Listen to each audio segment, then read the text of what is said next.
In considering land for vineyards or orchards in eastern Washington, three characteristics stand out: the soil, the water, and the growing climate, including the air drainage to prevent winter damage and spring and fall frost. And topography for both tree fruit and grapes is very important because it controls airflow and air drainage.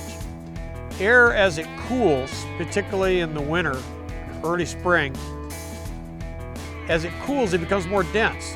Dense air flows just like water does. It flows down natural drainages. In this particular farm, it sits up high and it drains to the south, it drains to the east, it drains to the west. It gives you safety from the winter injury and winter freeze, and it gives you safety from spring frost on your bloom.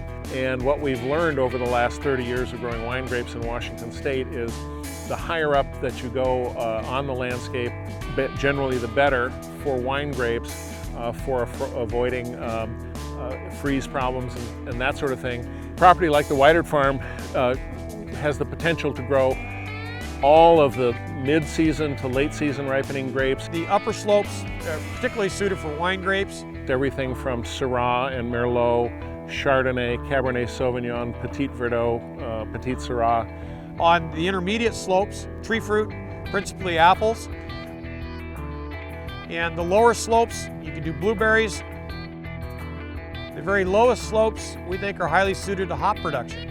We've got all this sort of cachet that's developed over the Walla Walla AVA for fine wines. We think there's an opportunity for hops to come in and do the same kind of thing in the brew pub. The Weidert site, based on interpolation of the information from the nearby weather stations, we estimate to be about 2,800 to 2,900 heat units.